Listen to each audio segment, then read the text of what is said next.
There's Sera. Might not be the smartest decision to set her up, though. Get the Sabretooth down. Wolverine into Sabretooth into Venom. I mean, that's looking fantastic. Ah, it's a little bounce action. Would really want to see the Killmonger. Ooh. Nova as well. I think you got to squeeze it in now if you can. Whatever you can. All right. Venom's going to be enormous. Sabretooth comes back to hand free. Wolverine bounces off. Gets stronger.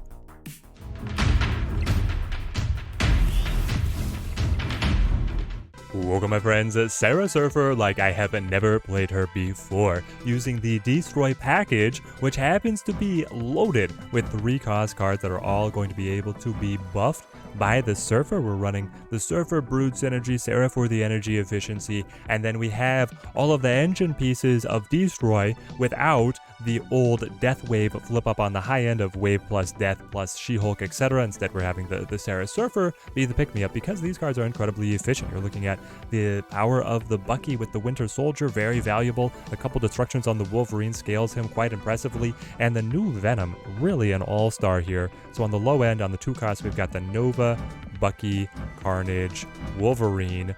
Great to be able to fit into our energy curve as we play along. On the 3 side, we've got the Brood, Surfer, Killmonger, Venom, the Sabretooth. Listen, guys, if Sabretooth is eaten by the Venom, and then I get to play the Sabretooth back for free, he became a 3-cost 8-power card. That's absolutely fantastic for me, and he can be buffed by the Silver Surfer as well.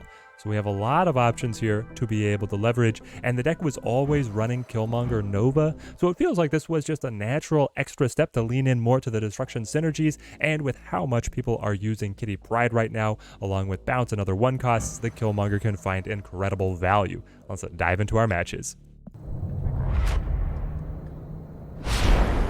Jumping into the battle here, I think that we start Nova. Subterranea, pretty unfortunate. Trying to take away good draws for us, though if we get Carnage, then we can get some value back out of the rocks.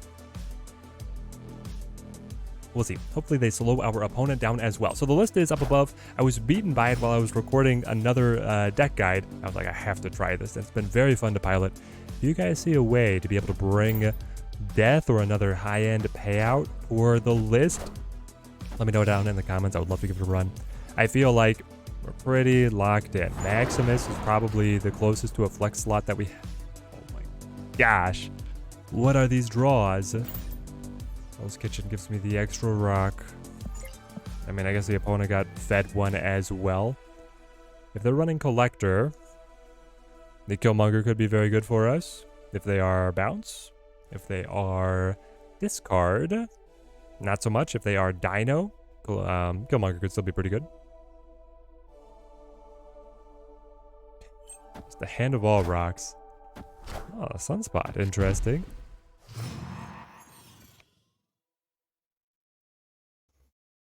Excuse me?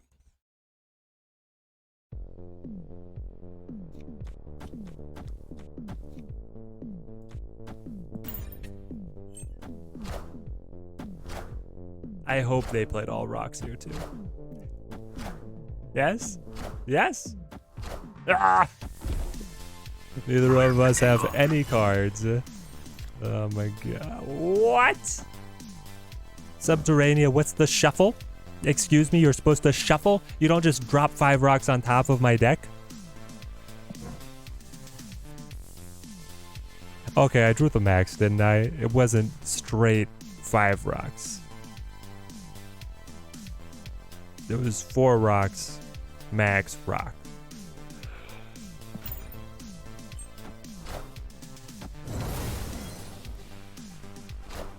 MODOK.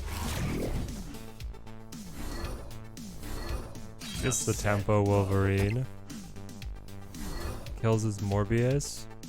I don't know, mate. With the way all the rocks are in the hand, I might have played Morbius and then, Oh, okay. If I play you here, and I play the Venom here, I break the Nova, which is the big deal, and he goes +4 on this side, +2 over here. What a match. Yep, just their Chavez. Hold on. Did we get the dub? After drawing all 5 rocks, we get the dub because of the buffed rocks. Victory. Wow. Raft here. This could be fun to fight over with Bucky, Wolverine in hand. If we can set up a stack and then destroy them all. This is a hand. I want Wolverine now.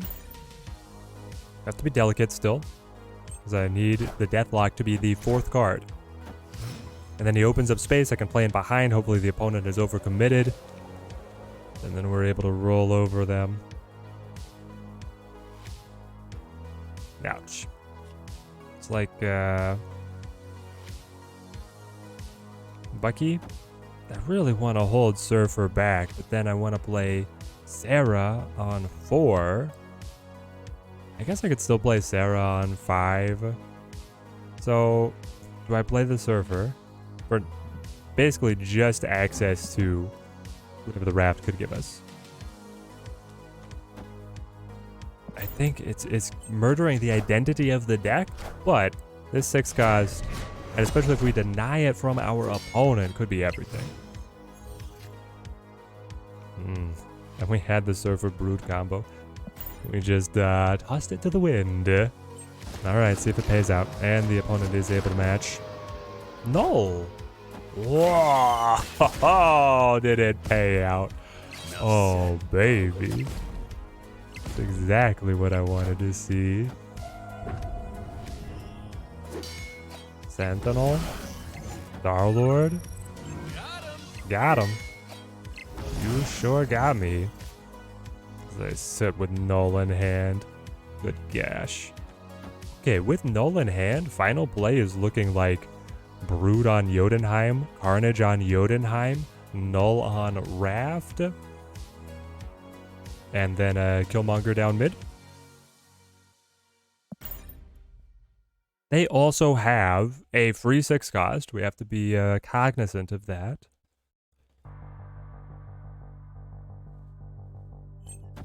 The Null is going to be so powerful. I also feel like they wanted to have Sera, but they didn't find their Sera.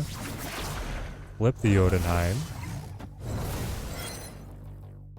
Brood on Washington is looking way better now.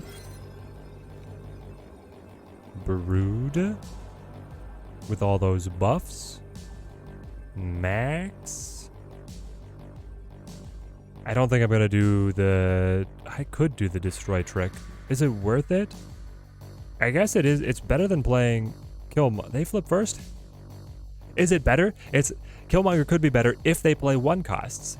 They haven't shown that they would play any 1 cost. They seem like Bounce, but with the inclusion of the Sentinel, I think they're more just Sera Miracle, which would not run very many 1 costs. So in that case, actually eating Sera with the Carnage to be able to empower the Null is worth more points.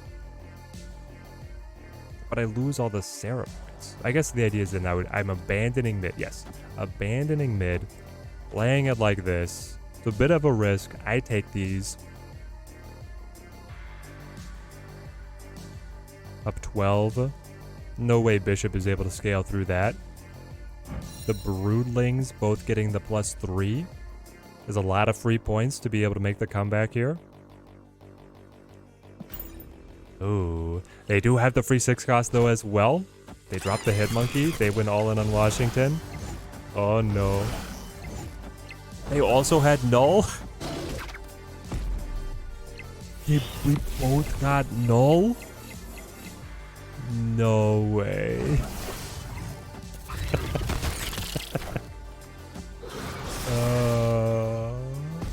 Just betrayed like that. Can't imagine. It's so close. Wow. Fascinating little opening piece here. I think that it is Nova, Bucky, then Sabretooth, and then the Carnage comes in and chows down. If you're only playing with the Bucky, you actually want the Nova to be played afterwards. But if we're including Sabretooth, I can clone him now? Oh, if only we had held the Nova. We can go crazy. Sabretooth for 4. I'm sorry, that pushes you out from being played at all, ever. Wolverine or Bucky Barnes. Here's the thing. The idea of multiple Wolverines bouncing around just like madness is so appealing. I'm gonna go Wolverine. I have to destroy him multiple times to be able to get the same return that Bucky would be able to have. But the bubs. Think about the bubs. We're gonna max out our hand size here. All right, another Wolverine, and then Carnage. Ka-chow. Oh no.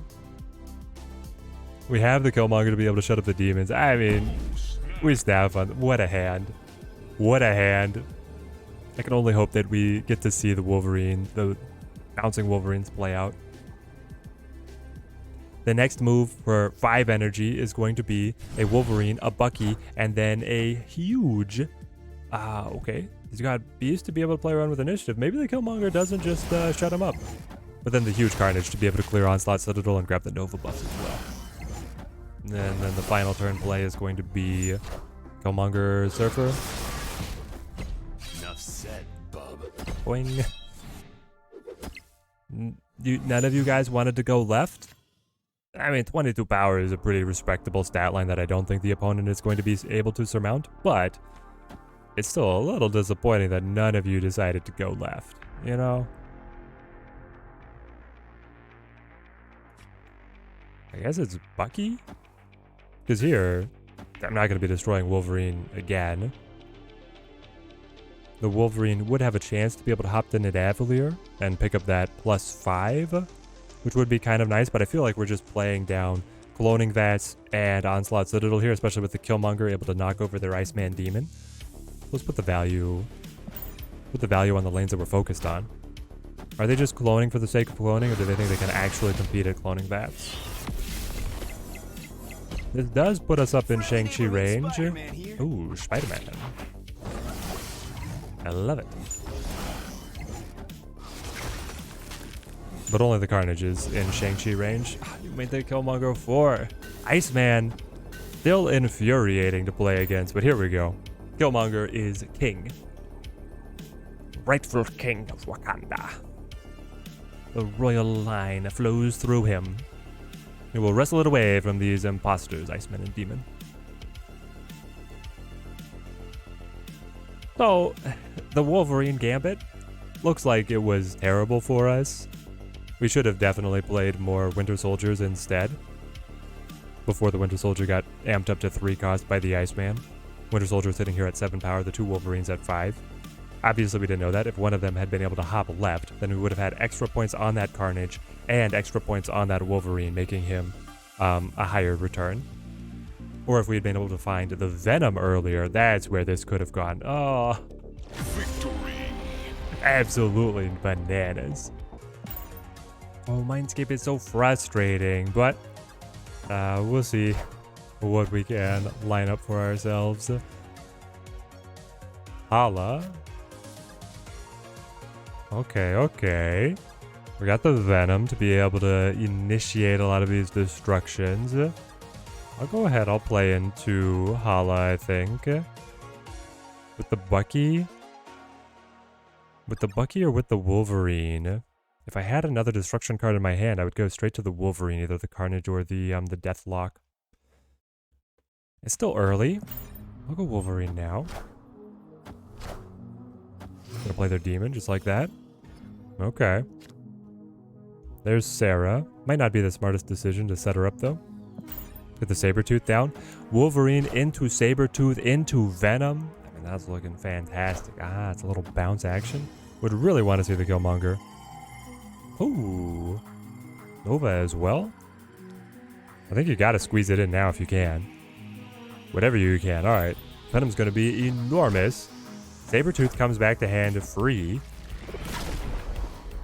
Wolverine bounces off. Gets stronger. They played into Hala? This is gonna be cards that they don't care about. Yep. The Hood, they want to die. Oh, Viper. Fascinating. A little bit of an interesting twist here. Ooh. What I wanted to see, but not at 6 cost. Interesting, interesting. So we definitely play the Sabretooth now. And then, do I just set up Sera? Or do I play, like, Max? Bucky? I give them more card draw so that I get more options. They can't use the Killmonger. They probably won't be able to use the Brood, and I don't think they're going to be able to use Sera on the final turn is terrible as well. I could top deck Carnage or Deathlock. I mean, that's a 2 and 3 to be able to open up the Bucky. I've talked myself into it. At this point, there's no going back. 11 power Venom with now the Sabretooth coming back to board. This is the combo that I wanted to have. I get the Demon. Yep, double Demon. I'm still ahead, by the way. They get the Surfer. Okay. I do not draw my destructions. I do have... They're like a full hand attack. I wonder if they run Crystal now. I'd love to ask them. I think I need to play like Max on left and then the Surfer. Yeah! Victory. An early tempo out of the Sabretooth Venom combo. I must say it. Credit where credit is due. Unstoppable. So here is the list in all of its hybrid deck glory. I'm loving the idea of having these 3-cost destruction synergies running alongside Surfer as a big pick-me-up, and then some of the just high-value 3-drops in the Brood and the Max. There's certainly flexibility here depending on what you want to be able to tech in. Juggernaut, Cosmo, Rogue to be able to accent control against the opponent, but then also maintain the synergy alongside the Silver Surfer. Very fun. I'm definitely going to be playing around with this list even more. If you guys pick this one up, I hope it earns you many cubes on your climb up to infinite. Till next time, thank you guys for watching. Keep on snapping.